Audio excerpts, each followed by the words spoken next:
Welcome to the Joanne Avison podcast, and it is my absolute delight to have my friend, my colleague, something of a brother, Shane McDermott. Hi, Shane. Hey, Joanne. Nice to be here with you. It's just gorgeous. So, Shane, we're going to explore different qualities of listening. Yes. And they're going to lead us into a way of seeing space and time, or three ways of seeing space and time, which I think are super valuable to everybody, whoever they are and wherever they are. But I know very specifically in the world that we work in as practitioners and movement teachers and coaches, that this wisdom, if you will, is something that's common to everybody. And I think one of the reasons it's common to everybody is because the fascia matrix, many consider to be the tissue of time and space in the body. Yep. Something like the black matter of the cosmic space. I think those ideas resonate, but let's see what unfolds. Go ahead. Talk to us about the different forms, ways of listening. Yeah, great. This can be a really fascinating exploration because it does tie into so much of the experience of our body.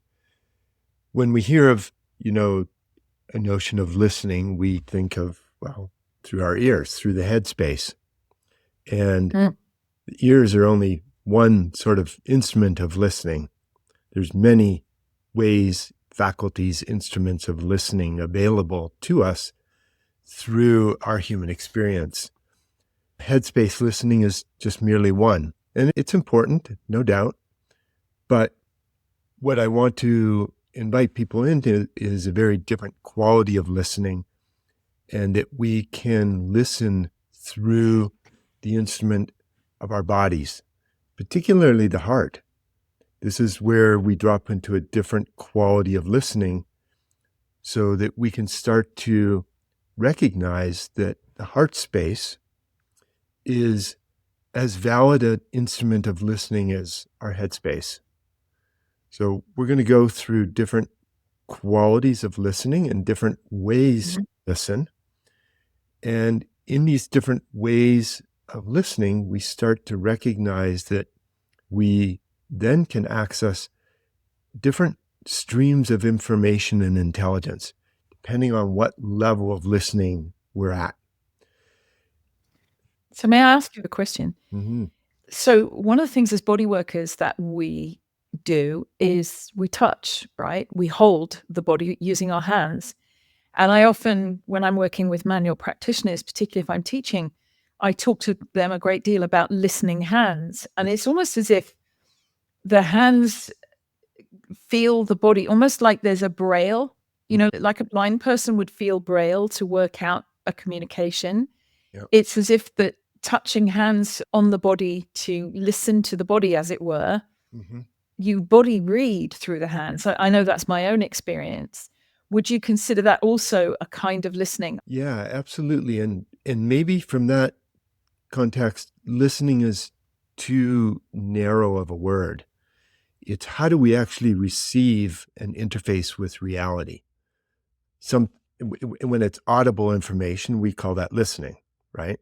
Mm-hmm. But if we expand the idea of listening to just receiving information and intelligence and a way of interfacing with reality, then listening can expand and include things like tactile, kinesthetic contact, bare feet on the earth. You can receive a lot of information and intelligence just taking your shoes off and walking over the earth. So there's many forms, we'll call it listening, but it's really about receiving information, intelligence, and interfacing with reality. How do we actually receive that? Because whether we recognize it or not, we're always in this sort of reciprocity with reality, that we're giving and receiving information.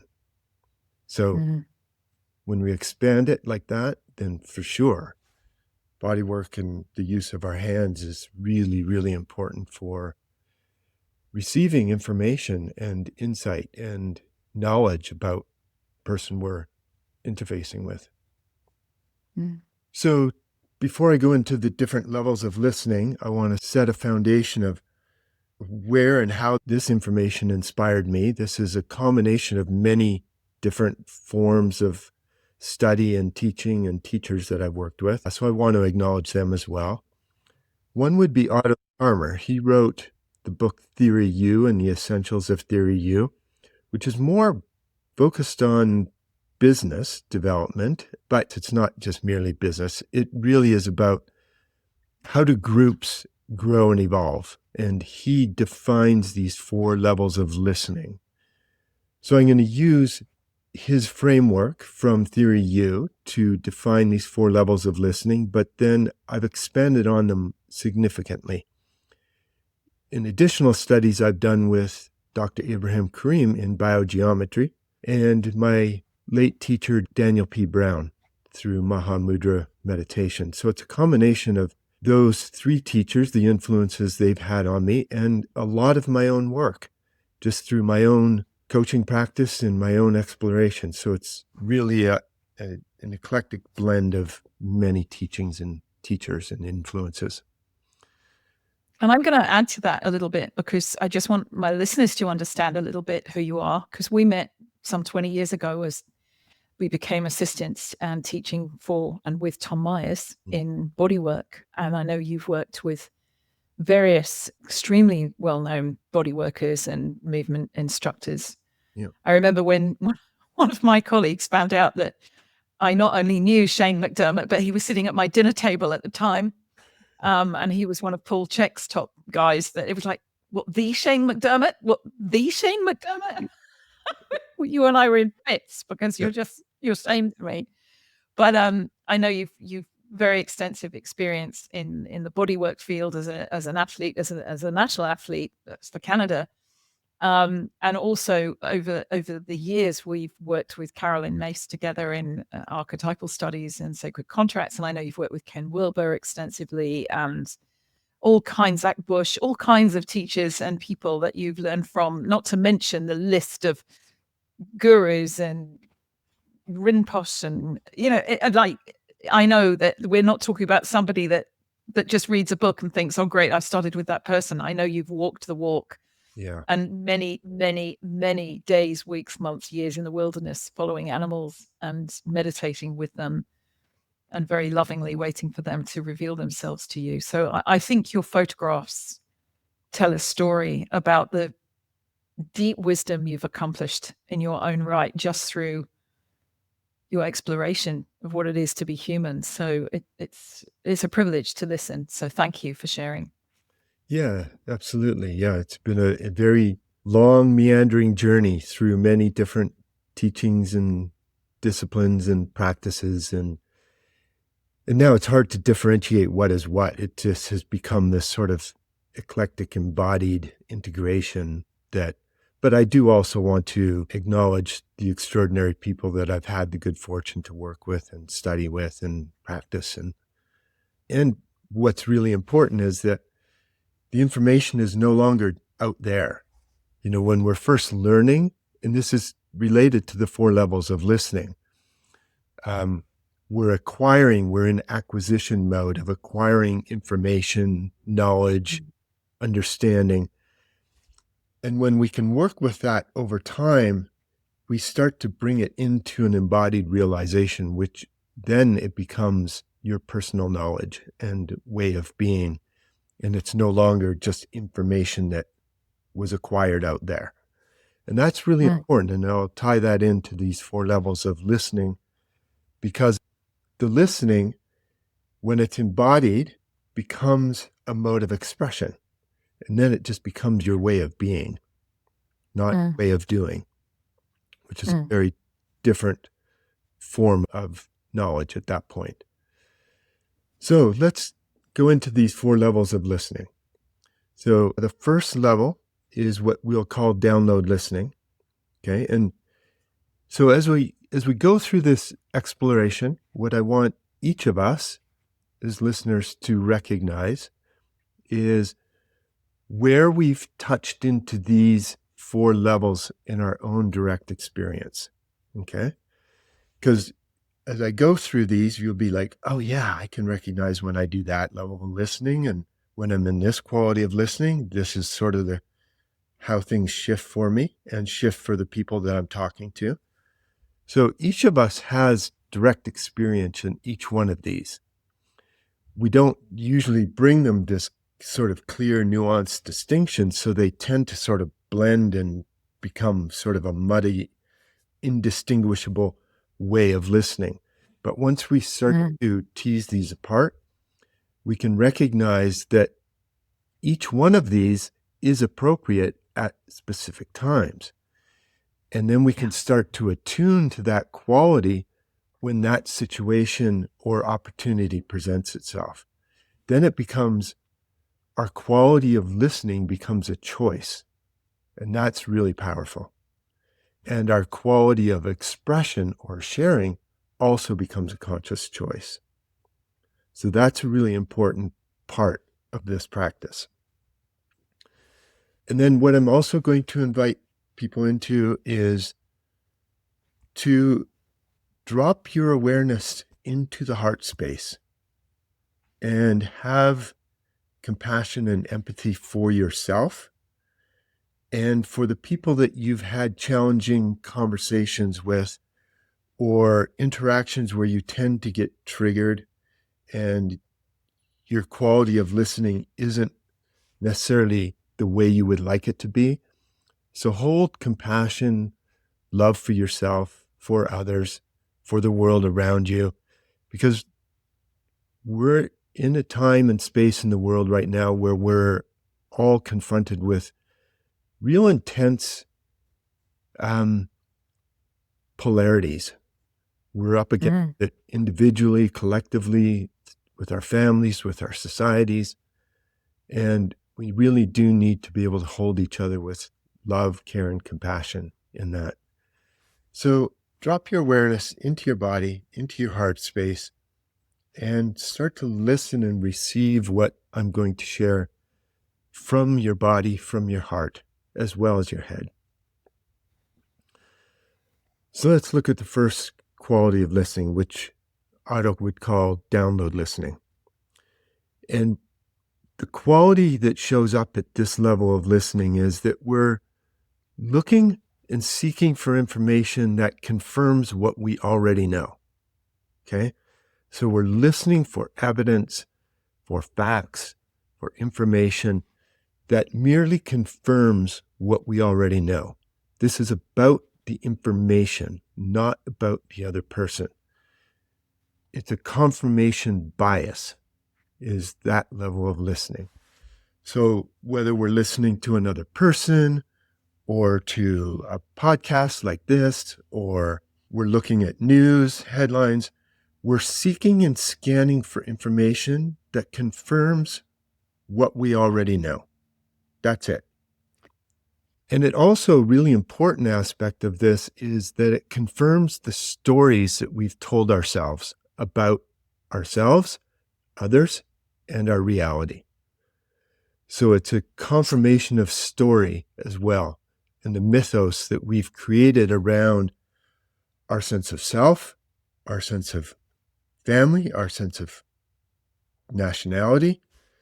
So all the stories that confirm our reality and our sense of self is included in download listening. What's really important to recognize at this level of listening is it's all about me and what I believe to be true, real, and important. And it's about the information, not about the feelings. Or the person that's speaking and delivering the information. Yeah, it's not about the other person. No. And we can all tell when we're in that mode of listening or when we're engaged with people at that level of listening because we truly don't feel present or the person we're engaged with doesn't feel like they're there. They're just gathering information. And it's almost like, and it works both ways. We have to recognize when we're in this mode of listening or when other people are in this mode of listening. When I'm in this mode of listening, I'm formulating thoughts and responses before the other person even finishes what they're saying. That's a really, really important aspect to recognize, that my mind is formulating thoughts, stories, ideas on one thing that is said, one word that is shared, and my mind goes off and confirms a story, a reality, an experience I had that validates that word, that connects to that word or that bit of information. And I'm formulating a rebuttal, or I cut people off and I inject an opinion or an idea or a story about something that they shared that activated something within me that, oh yes, I know. There's this certainty of, I know. Yes. So we have to, each of us, recognize when we're in that quality of listening. So would you be evaluating then in that quality of listening? Would you be evaluating it almost as if someone's speaking and you're tick, tick, yes, no, why no, I don't agree with that. Oh my goodness, that woke up a feeling in me. And you're almost overflowing with your own responses to what's being said, regardless of who's saying it. Yes. You're evaluating. There's this, is this good for me? Is this bad for me? Do I want this or not? It's like there's a commentary running. Yeah. Yes, and it's an evaluative commentary that's running, and we're seeking for the information that confirms or validates what we know to be true, real, and important about ourselves, about others, about the world. End of story. And then the subsequent quality of sharing or expressing shares that same quality. It's hard work. Yeah. There's not many openings in conversations like this. And it's about the information, not about the connection. That's another very important quality. We're scanning headlines quick. Yes or no? Does this confirm what I know to be true, real, important, or doesn't it? And if it doesn't, it's a swipe left. Or a scroll down, isn't it? Yeah. It's like, if you want to interrupt a scroll, we're trained to find the things that have the person think, oh my God, that's me. Yep. And the minute that happens and there's that moment of recognition, there's that dopamine hit, and there's like, oh, I've been heard. I've been understood. Yes, absolutely. And it's very black and white. It's a quick me or not me, black or white, yes or no, true, not true, me, not me. And it's a very instantaneous way of dismissing so much of reality because it doesn't fit with what we believe to be true, real, and important about ourselves or the world around us. And it happens in less than a nanosecond. This is largely the way I would say we're conditioned to listen and express ourselves. And it's really sad because we dismiss or swipe left or scroll through so much of reality because it's about information bias. Level 1. Download listening. Number 1, download listening. Yes. Got it. Okay. So big question. What's number 2? Yeah. So number 2, second level of listening, is what's called factual listening. So what I want you to recognize, well, first, feel with level 1 listening, feel the tightness in your body and in your mind and in your heart. When you're in that mode of listening and expressing, it feels tight. It feels narrow. It feels like, sort of like the hourglass where you're taking tons, all of reality, and filtering it through this tiny little opening of your perspective. It's tight, it's narrow, it's constricted. So as we move through... It makes you feel in a hurry, actually. Oh, yeah. It almost makes you feel like you're running out of time to get the right download at the right moment that's going to efficiently... It's almost like I don't know if I'm even vaguely accurate with this, but it almost feels like a to-do list that if that's for me, that's for me, that's not. And if I can accumulate 20 of those, but you don't have a limit on it because it's endless, you can get lost in looking for the dopamine hits to tick those little tiny boxes. And like, you almost can't catch your breath. It's like you're running out of time. It's like you're watching this huge hourglass, the way you described that with your hands, and it's like full of sand. But that sand is now coming down, down, down, down, down to one grain at a time. And you've got to go, yes, no, yes, no, yes, no, yes, yes, yes, yes, no, no, no, no. Oh my God. There's this feeling of panic almost that you're running out of time. Yeah. Yeah, definitely. That's the constriction. It's like using the hourglass analogy. It's like, it's the fullness of reality, the full scope, the full spectrum of reality, constricting through a very narrow opening of our beliefs, our stories, and all of reality has to be pushed through that pinhole. And that causes a sense of urgency, angst, tightness. This correlates, by the way, to the first dimension of space-time, which is linear space-time. Reality becomes very structured and sequenced and linear when we're in this mode of listening, so that the information becomes very sequenced and structured and has to follow a linear process to actually be accepted. So as we explore the three space-time dimensions, and we're talking about linear space-time, this is correlated with level 1 and 2 listening. Well, we're going to put linear space-time on hold at this moment because we're going to talk about that in a whole podcast. Yes. So go there if you dare to. Click on the subscribe button. You'll hear about all this playlist. It's absolutely brilliant. I know, because I've partly predicted it and partly heard some of it.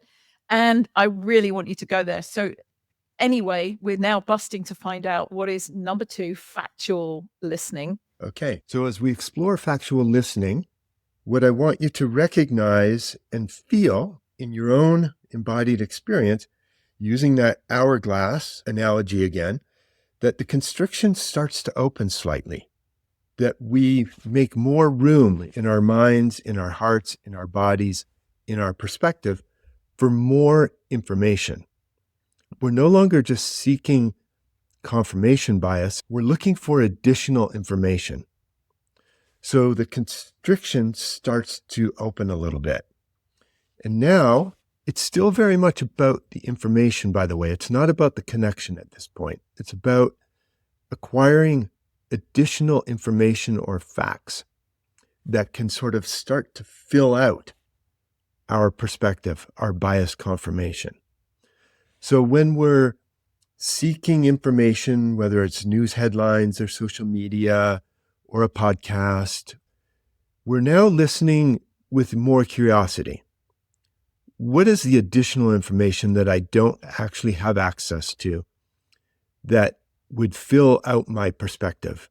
I'm seeking information I don't already know, but it's still very much about information, facts.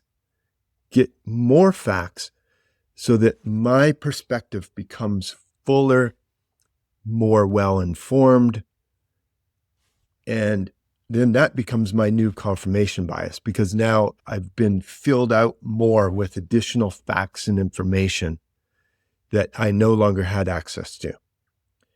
So now we might be looking through news headlines or listening to a podcast that offers a slightly different perspective. Maybe, and this is where new stories of reality, of different cultures, there's new stories that are being told, and we become fascinated by them because it gives us additional information.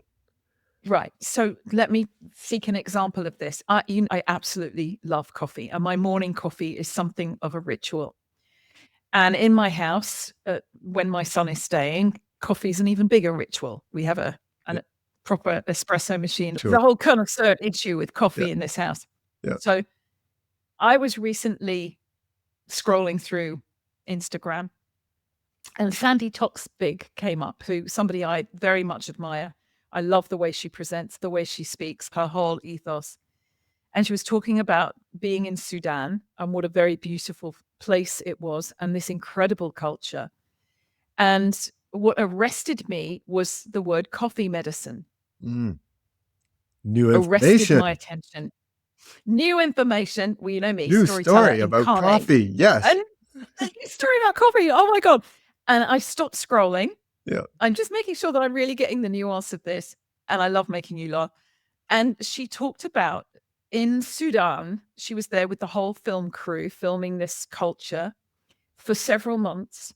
And every single day, she found one of these women who sat on the corner of the street brewing basically spiced coffee. The word we've translated to mean medicine actually means spices in Arabic, as I understand it. Because believe me, I've done my homework on this now.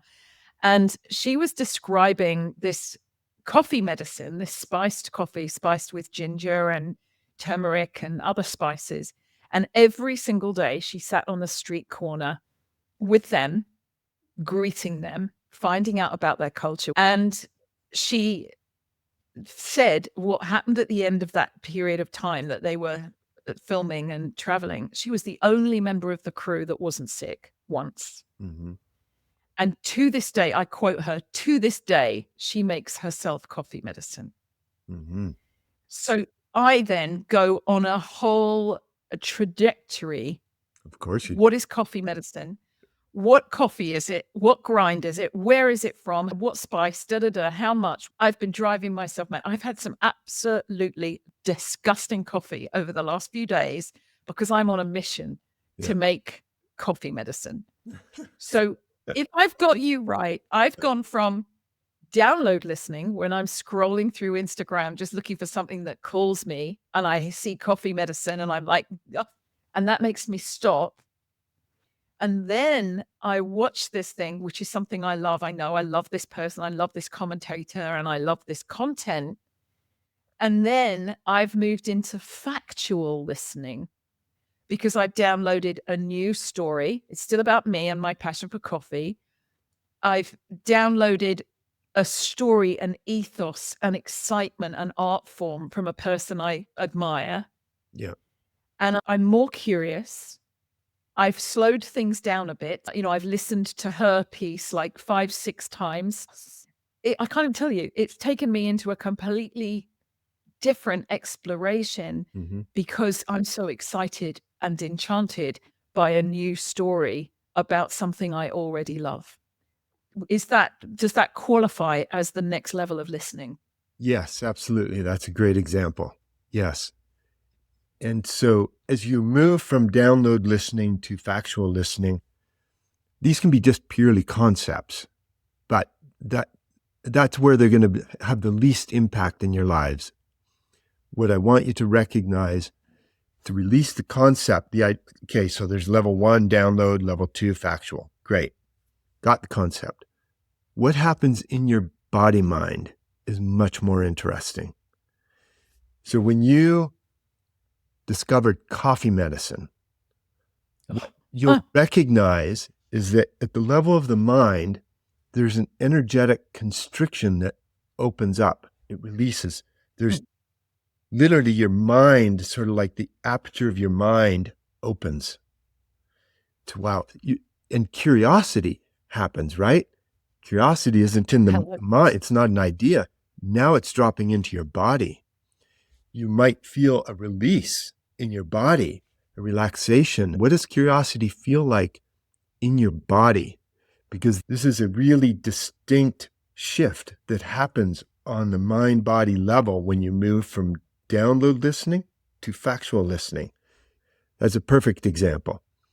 And I want to contrast it to something, because what I would call this kind of exploration, Joe, would be low stakes exploration. It's fun. This is a fun conversation, right? Yeah. And each of us has this touch point of low stakes, low risk, low consequence. Like, who cares if I work out what coffee medicine is for me? Right. Yeah. You're certainly not going to My son might have a word to say, but I promise you, he will spit out coffee with ginger in it. I can almost guarantee. Yeah. And he'll just go, Mom, are you serious? So low stakes. No one cares. Yeah. So, and this is an important way to practice these 4 different levels of listening and expressing, is to pick something like this that is low stakes, low risk, low consequence. so that we can start to play in this realm instead of being pressured into this realm. This is where embodiment can happen, by the way. When we take sort of low stakes practice and start to work through these 4 levels of listening and these 3 dimensions of space-time, where we can start to experiment and realize and awaken these capacities within us. To start with high stakes conversation, high risk situations, not the place to start. Like if you're wanting to have a conversation around free speech or any of the hot button political issues, vaccines, that's not the place to start. No. So I love this example because it gives people an invitation into this in a playful, curious place of wonder.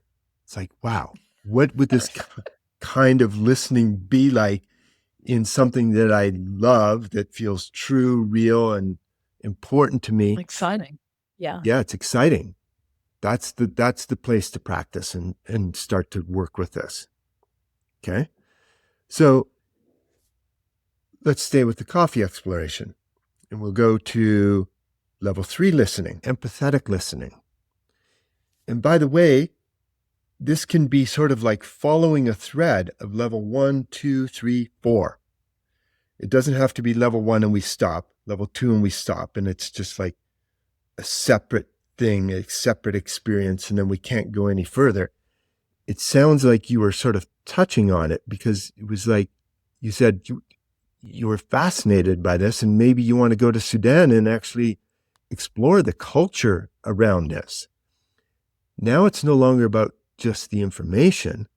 Sure, this lady with coffee and coffee medicine was giving you a completely new insight and perspective and relationship with not only coffee, but the culture and the people.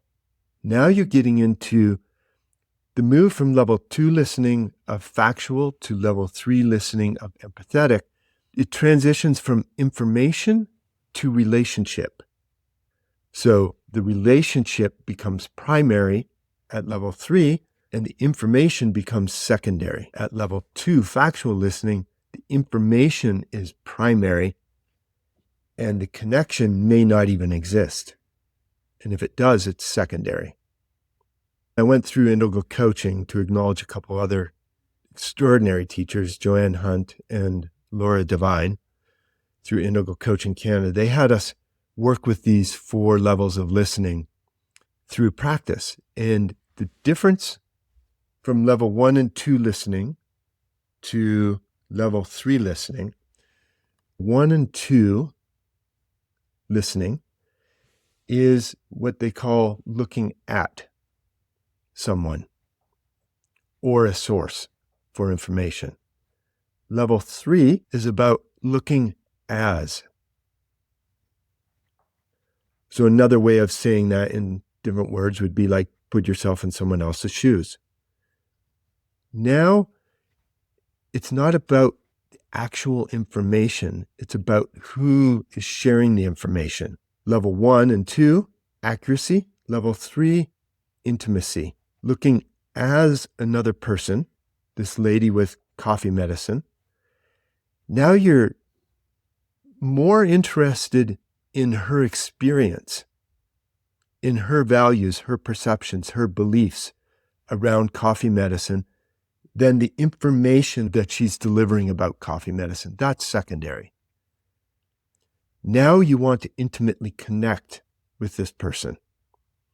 What is it about you and your experience of life that has brought you to this place of coffee medicine?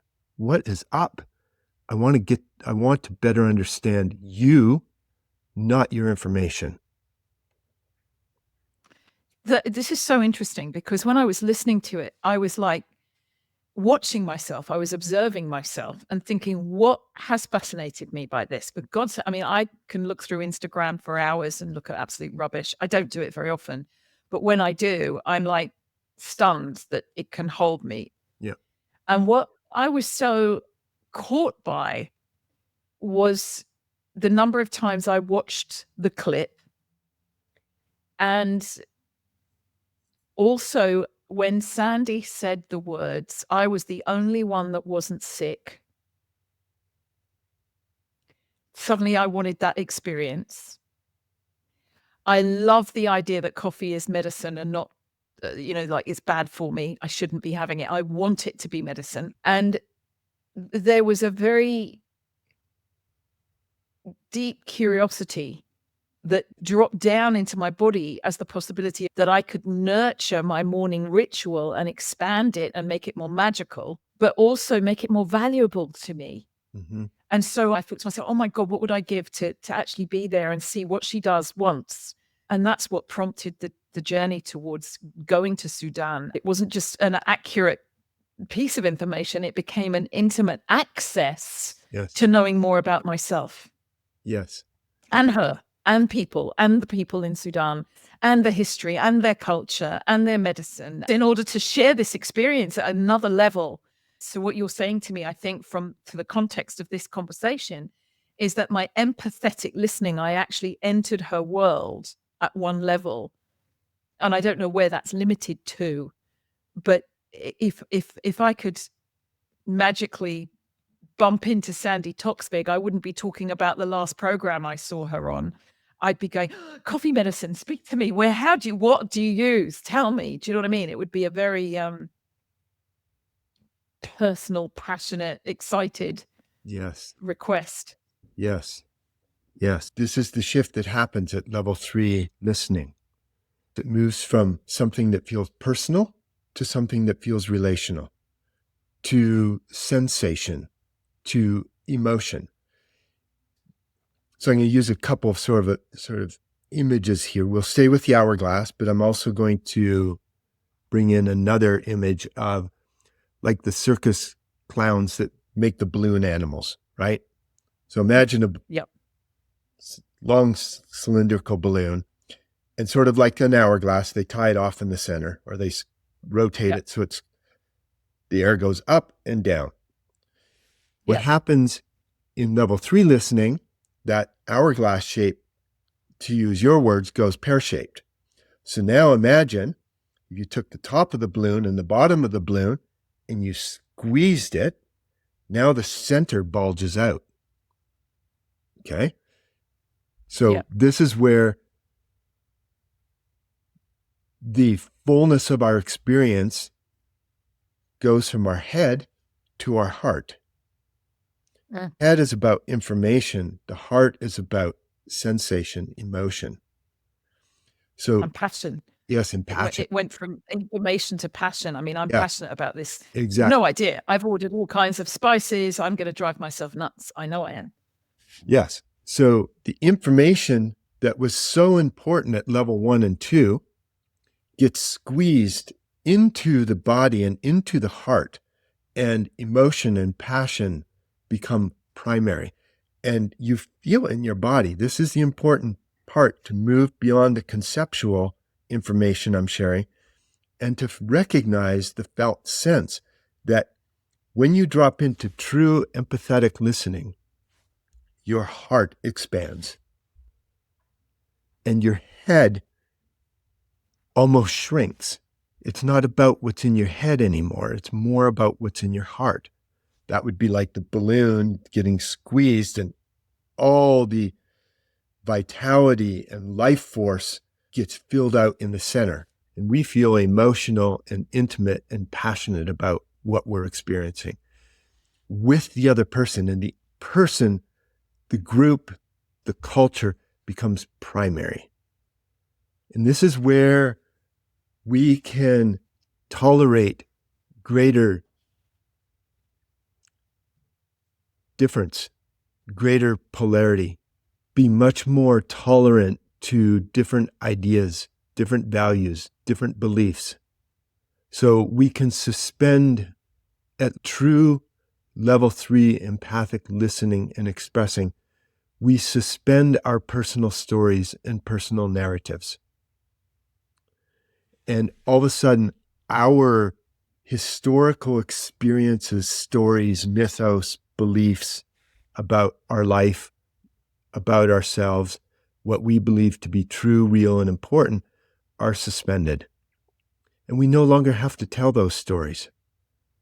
And we allow that reality to reshape us personally. We become more expanded. Our sense of self expands. I want to just make a very quick point about belonging. It's so important because at level 3 listening, it becomes more important to belong than to be right. At level 1 and 2 listening, being right is primary. At level 3 listening, belonging and feeling connected is primary. So ask yourself, coming in and out of these conversations, do you want to be right or do you want to be connected?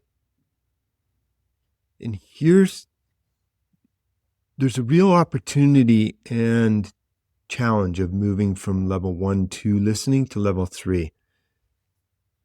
Consider it sort of like a nested hierarchy or holarchy. Mm-hmm.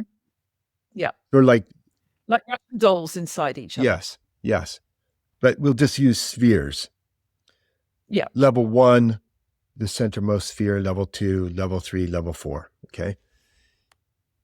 So these are not mutually exclusive, and so too with the space-time dimensions. These coexist all at once. It's what do we have access to moment to moment. Here's the real opportunity with level 3 listening. Ideally, there's high tolerance for different opinions. It doesn't jeopardize or compromise the safety and belonging of the space. It actually invites in the differences. It holds a safe space for the conflicts without breaking or compromising the sense of belonging. That's when you know you're really in level 3, moving towards level 4. When something comes up that's very difficult and oppositional within the space, but there's no sense of dissension, there's more a sense of expansion to include it and let it be dissolved and resolved to go into resolution. When I'm like, if the room was a liquid, if the sphere was a liquid, it could dissolve into that liquid and become a part of it and not be a point in time and space to hold on to, but rather a possibility that could actually be improved or changed or augmented. Yeah, it's shared because you're part of a community, right? Yes. Level 3 listening does not require complicity. That's not a quality of it. Does not require... By complicity, you mean agreement. It doesn't require agreement. Yes. Yeah. Yes. It doesn't require complicity or obedience or everyone being on the same page. True level 3 empathetic listening makes room for and invites opposition, but the space is held with such integrity it doesn't compromise the safety and belonging of that shared field. That's extraordinary and extraordinarily rare that it happened. Yeah.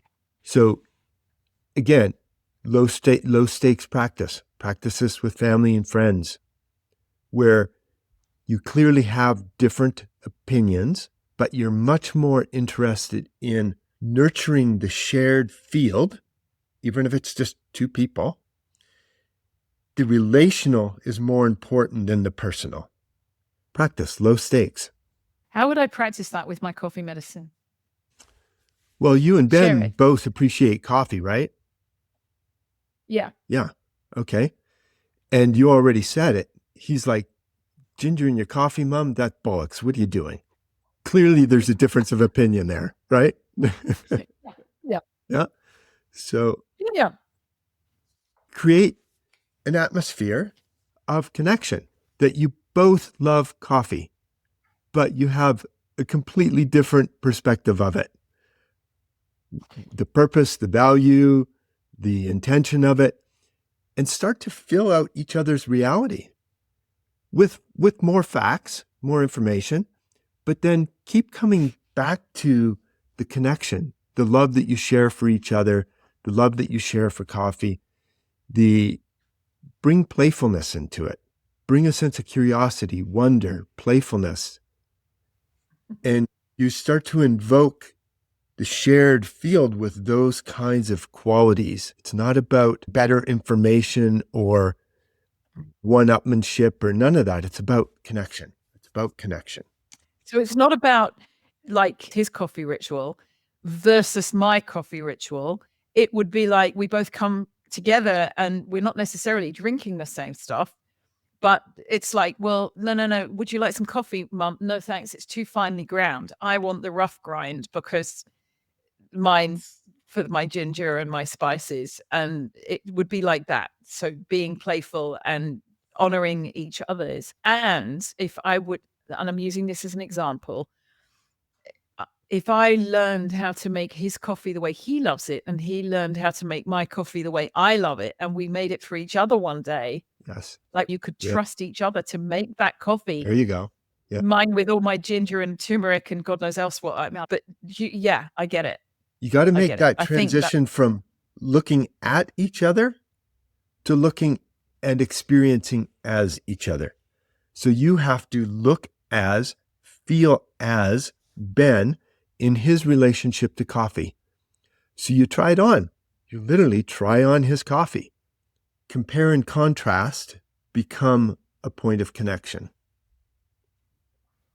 Oh, I love that phrase. Compare and contrast becomes a point of connection. Yeah. So rather than judging someone's way as being wrong because you're right, you are comparing and contrasting and fascinating and expanding the field between you of the other possibility. Yeah. So if we could come from that place in our culture, there'd be no wars because we'd be expanding to share. I mean, we come across this a lot, in the field of anatomy, Shane. You've been in the anatomy lab with me. We've been there where I've been there, I've witnessed when we've had protagonists arguing with each other, like really arguing with each other. No, my science is more right than your science and all this business, hilarious. And I've known John Sharkey stand in a room and just hold the space. Like I've watched him do it time and time again. He's held the space in his inimitable way. And he said to the room, right, pause everybody, just press pause because he's in charge. So everyone shuts up in an anatomy laboratory. And he's just gone, press pause. Right, all of you in here, I want you to understand this is not a fight. This is the most amazing clash of these titans, these incredible minds, these brilliant scientists. They've come together with ideas that appear to oppose, but their willingness to clash in this room in front of you is gold dust. You are going to learn so much from each one of them giving their case. Yeah. And us finding a way to expand, to include both possibilities. It's going to leave you in a very, very different place to the one that you would be in if you'd read about this in a book. Yeah. Yeah. And I've watched him hold a room and do that. And I think that's what you're talking about, isn't it? Yes, exactly. That's a great, and I've been in the room when that's happened with you. Yeah. And it's brilliant. Yeah. It's brilliant. The mantra at level 3 becomes true but partial. What does that mean? What that means is that whatever we hold to be true, real, and important about reality, whether it's factual anatomy or coffee, is true but partial. True but partial. And therefore, we're accepting that we're looking at reality, whatever reality is in front of us, in a very myopic way that creates disconnection for us and others. And when we can open that aperture of our true but partial perspective of reality, we seek not only more information, we seek greater connection, greater sense of belonging, a fuller, more expansive sense of truth, and the aperture of life opens up. The aperture of reality opens up and discloses more truth to us. But we absolutely need diverse opinions to fill that out. It becomes essential. Conflict becomes an opportunity for connection. We've been taught to be conflict avoidant. And in doing so, we dismiss one half of reality, more than one half. We dismiss 99% of reality and hold our own perspective as to be ultimately true. What I often say with my coaching clients is there's all of reality, and then there's what we're aware of. And that's the difference between what Ibrahim calls the 98% and the 2%. There's all of reality, the full spectrum of reality, and then there's what we are aware of, which then gets reduced to a particular set of beliefs and perspectives, so that 2% even contracts more. And we're taught to hold on to that at all costs as what is ultimately true, real, and important. At level 3, like I said, the heart space opens up. The head space becomes far less important. And then we recognize our beliefs and perspective is true, but very partial. Very partial. And when you say the word partial, do you mean I'm partial to it, as in it's mine? No. Or do you mean Limited. partial, as in only a small part of? Only a small part of. It's true, Got but it. only a small part of all of reality. I get it. That's so important, because what you're saying, I think, is, I had this conversation with a friend of mine where she said, I don't know if I can do this on my own. And I said, what if you're not supposed to? And she said, what do you mean by that? I need to know. I said, no, I get that.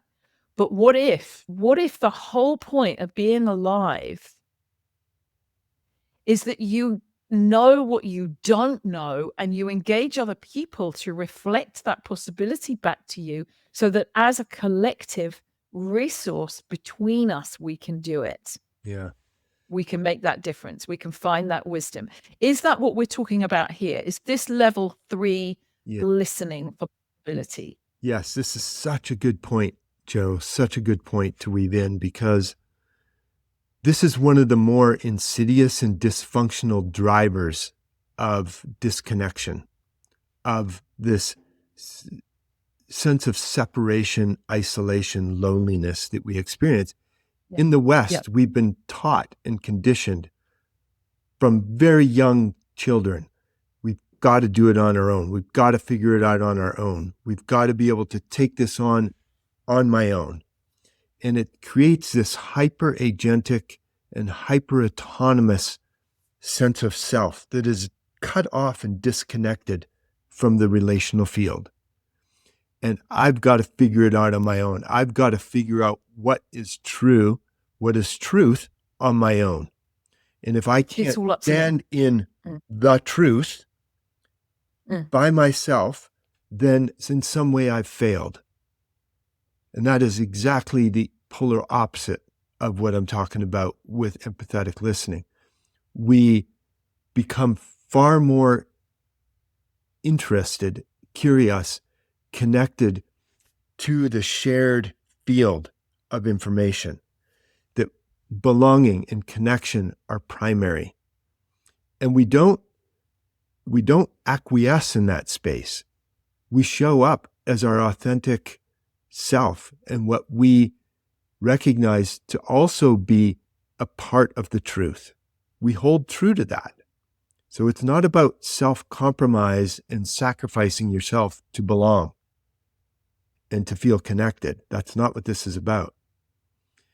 But that notion of, I've got to do this on my own. I've got to figure it out on my own.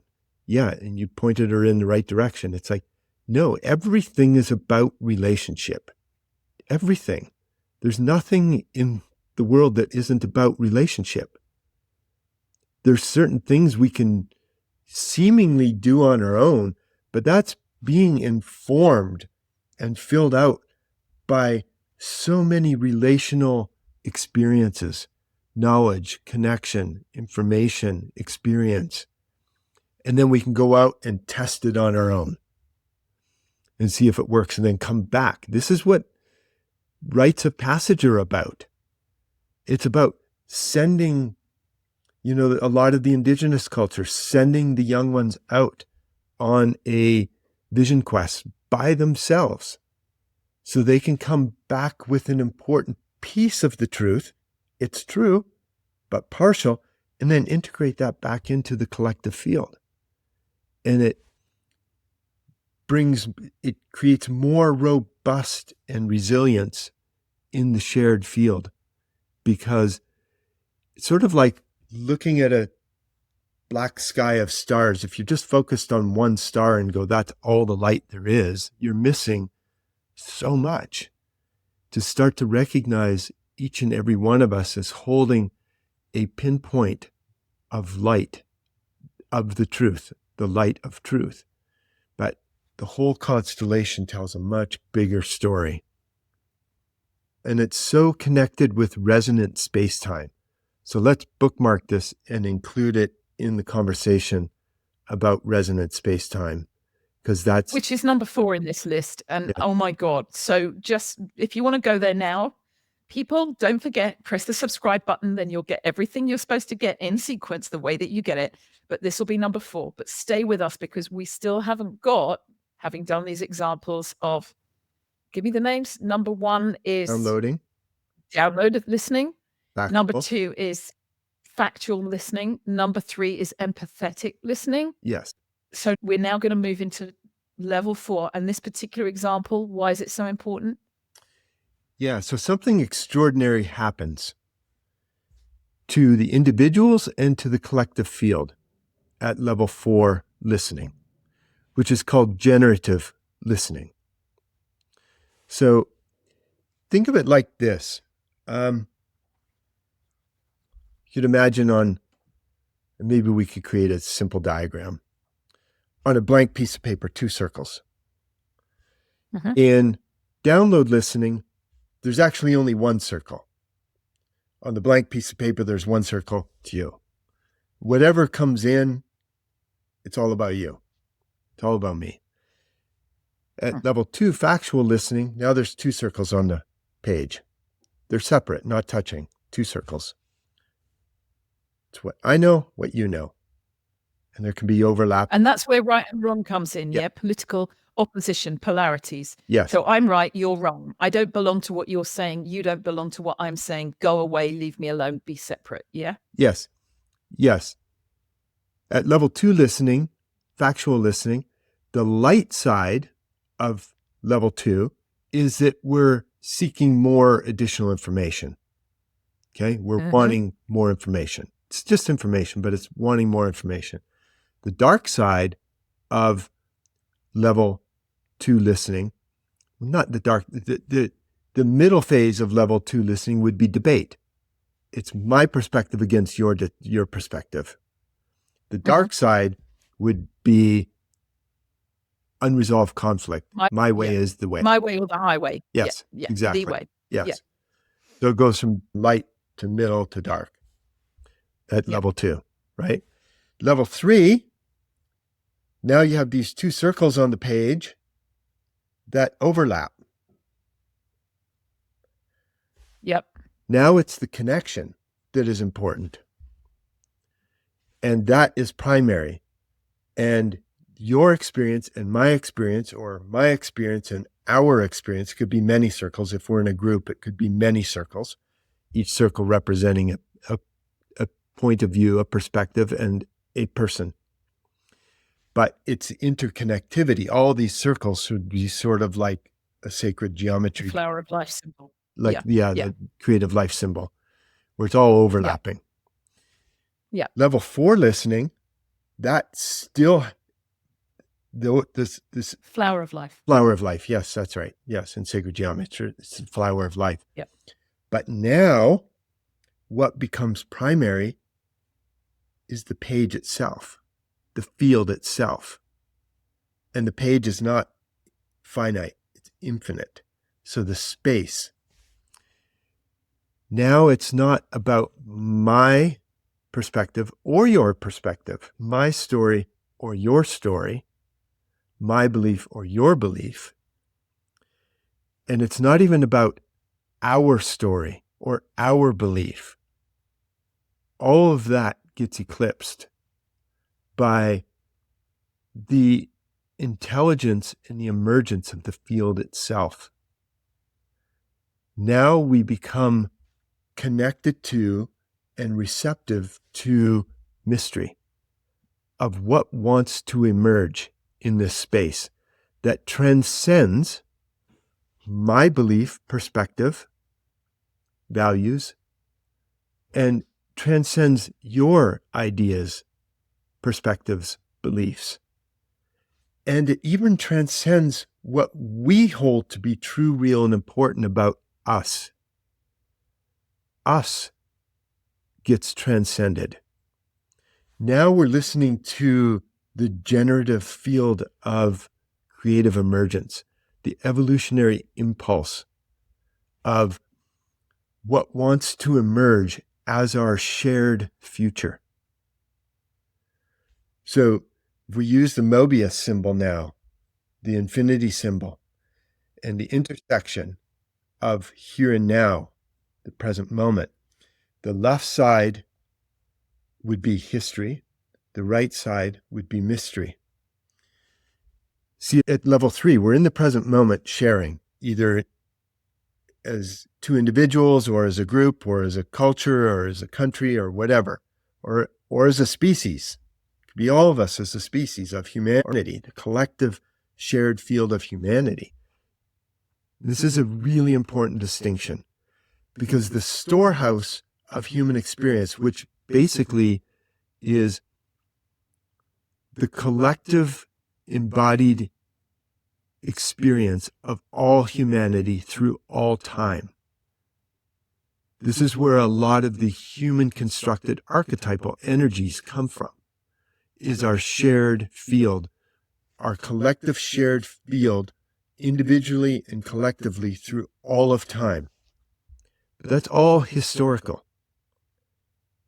And it's a ton of information and a ton of human experience and a ton of evolution and a ton of learning and a ton of conflict and death and dissension and wonder and surprise. And it's just like, oh my God, it's the whole human experience. Not quite. Because however long we're on this planet, whether it's another hour or 100 million years, there is an emergent field of infinite potential that wants to show up in the human experience, individually and collectively. And that's the field. That's the generative field that is generating our personal and collective future in real time. We think we have to wait till next week to figure out what is available next week, what life reality looks like next week. When I've got enough money, when I've got enough time, when I've got enough people to help me, or when I'm famous enough, or and it's never enough, right? No, and it's always based on contingency. If this, then that. Only then can I access that. And this is also part of linear space-time. It's the spell cast over humanity, and we reinforced it ourselves. And our disenchantment is actually a reinforcement of a spell that doesn't belong. I mean, when I was moving house, my sister called me and she said, just stay present. Mm-hmm. Those were her 3 words. I was going nuts. There were so many things contingent on me moving that it was almost like I'd gone through not wanting to want. I'd beaten myself up about desiring the result. I just can't even tell you. It was so much stuff. And my sister just phoned me and said, just stay present. Mm-hmm. And it became a superpower because I realized that until and unless I was willing to embrace the unknown, the mystery of this, the not knowing why the timing was the way that it was, and I eventually surrendered as far as I could to not knowing. And it started to expand for me. The whole situation became about not knowing. And I remember just sitting there one day going, I have to be willing to not know how they'll resolve, but that they'll resolve. Mm-hmm. I just do not have a frigging clue how. Yeah. And that was the comfort. That's the comfort that got me through to the point at which I got the email saying contracts are exchanged, you can move. But it was not until I had literally felt and experienced the phrase, whatever it is, I have to be utterly willing to not know how to resolve it. I was in complete surrender to that by the time I got the information. Yes, and that's the quality, the word surrender. It requires a radical release and surrender of, to go back to the infinity sign, left side being history, the intersection being the present moment, the right side being mystery. It requires a radical release of what was and even what is in order to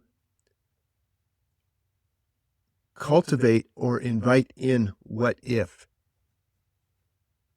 That's the mantra of generative listening. What if?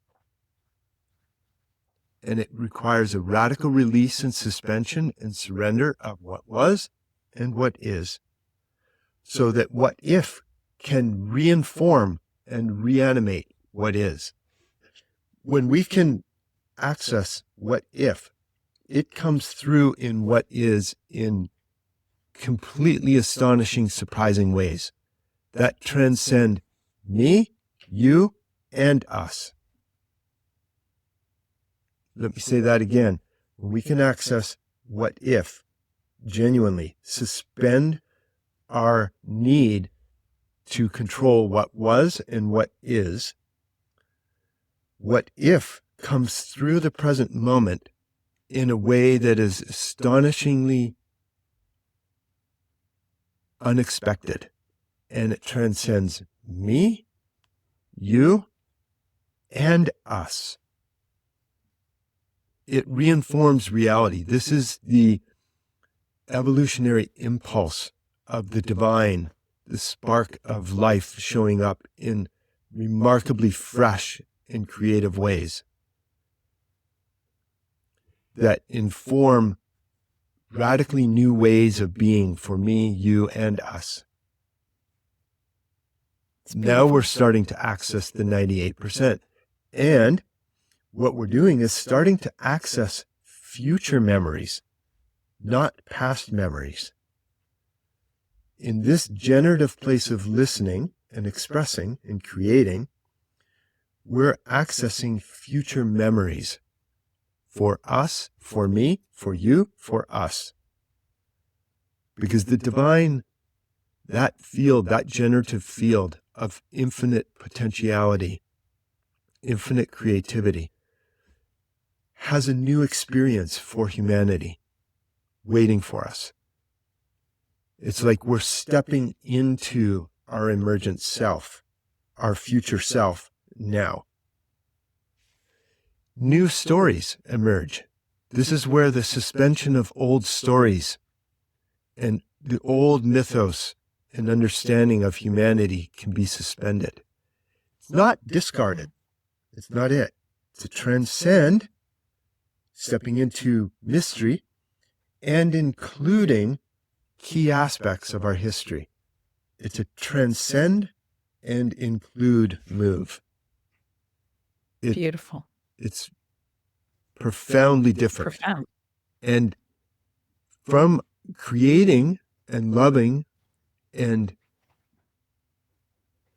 connecting from our emergent future, there's new stories that need to be told, that are waiting to be told. And this is so important. I'll use another contemporary metaphor of, every however many weeks, my phone, it's software update. Yay, new features. And it's a simple metaphor, but in comparison, but this is where we get new firmware updates for our human experience. When we're in the generative field of listening, we get new downloads, new firmware updates for our human condition. Because whatever we've been doing, and it's so poignant and evident at this time and place, in this space-time experience of being human, that whatever we've been doing individually and collectively for all of humanity is not fully sufficient to resolve the challenges and conflicts we're confronted with. So we have to be open to new sources of information, to new potentials of the human experience and condition. We can only access that through generative listening, where we get divine software, firmware updates, the whole collective of humanity. This is resonant space-time, and this is generative listening. When we're in that place, we get access to new stories and knowledge, information, intelligence, wisdom, insights, gnosis, that is not contingent upon anything other than us being fully available and in absolute cooperation with the inevitable. It's a dance in a very unfamiliar place, right? Yeah. Well, so then we have to be curious about what are the stories, more so than information. I mean, yes, it can be information, intelligence, wisdom, insight, all of that. But it's something you're so attuned with, is the storyteller archetype, right? God bless her. Yeah. God bless. So too. She drives you mad. Tell the truth. I know you love me, but my God. Yes, she does. But I'm curious, this is an invitation for you, Joe, going back to the Mobius of history. What was, what is, and what if. Yep. Now put a big circle around all of that as the storyteller. Okay? Yeah. That includes what was, what is, and what if. How would the stories change? From if you were deeply curious about the stories of what if, even more so than the stories of what was or what is, because this is the intelligence that is wanting to come through. We desperately need future memory storytellers, emergent storytellers that can tell new stories for humanity based on generative listening to the divine field itself, to the evolutionary potential of what humanity can become. What are the stories to be told from that place? Immediate things that happens is a sense of expansion and a sense of relief, absolute relief that I don't have to know. And in fact, my willingness to not know may be the night sky and the star of inspiration that can shine through it. Here comes the poet, obviously, that says, what about this? Yeah, what if? And it's now becoming a situation where my confidence lies in when that spark is really clear and lights the path, I'll follow it. And when it's not, I don't go anywhere. Right. And to let this divine inspiration come through you rather than from you. Yeah. It's not personal. Yeah, no, a lot of what comes through from generative listening is not meant to be personal. Although it can be taken personally, and we can grab onto it as like, I am the source, that then creates the contraction again, Yeah, exactly. And then we're back to I know, and it's about me. Hmm. There's real practice, and it's hard to stay open physically, emotionally, mentally to the regenerative field, to regenerative listening without acting, because what comes through is so profound. But when it comes through in a shared field, it's clearly not about one person. No, exactly. Here's the other thing that happens with our human experience. From my perspective, the human-centric experience of reality is in lag time with absolute reality. We're always in lag time. So the human experience is trying to catch up to the present moment. Yeah. That's right? physiologically true because of the time it takes the nervous system to recognize something that it's already done. Yeah. And this is all linear space-time. So in our collective human experience, we're in lag time with absolute reality, which is why we're very rarely present, because we're mostly absent from what is. We're mostly catching up. Yes, we're mostly catching up. Most people are living in what was and in avoidance of what is. To come current and present into what is, only then can we actually access what if. So we have to become fully present and available to reality in the moment. And we do that by suspending the voice of reason, the voice of criticism, the voice of cynicism, the voice of judgment. We have to suspend all those voices to become present and available to what is. Only then can we be in full cooperation with what wants to be. That's the generative field. So that takes real practice and guidance through collective fields of intentionality. We have to all be on the same sort of page with the intention of that's what we're up to when we're doing this. I think this completes this conversation really beautifully, but I think what we should create is a live workshop where you could actually train us through these levels of listening and into the possibility of an experience of generative listening, just to animate the possibility for people to be in it. Because when that happens and people feel safe in discovering their own creative experience, I think magic happens. And you know me, you've worked with me, you contributed to my work, and you're going to be contributing to the next book that I'm writing. And the last one, history, mystery, magic. The 5 R's of myofascial magic is the history on the left, the mystery on the right that we haven't done yet, but the present moment is the magic. And I think the magic pivots around the ability to be present, not necessarily approve of what you're doing, not necessarily like what you're doing, not dislike what you're doing. There's no opinion about it. If you're not present, aware of the breath, aware of the temperature, aware of your clothes on your skin, aware of the ground, wherever it is around you, that level of just simple presence, it's so simple, it's embarrassing. Yeah.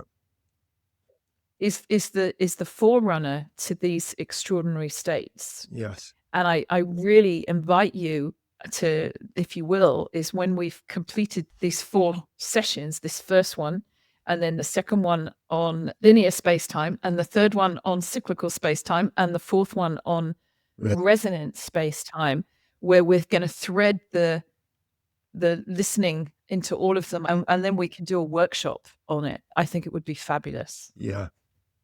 It's extraordinary. And there's no guarantees. That's the thing. It really requires absolute presence of everyone and a shared intention to access the generative field with deep curiosity and wonder. And then I'm up for it. It's up to the divine if it wants to show up. But I never know it not showing up. I think it's already present. Yeah, it's more of a reveal. It's a reveal and conceal game. when we're in Yeah. the first three levels of listening and expressing, it's always already present. The generative field and resonant space-time is not hard to attain. It's impossible to avoid.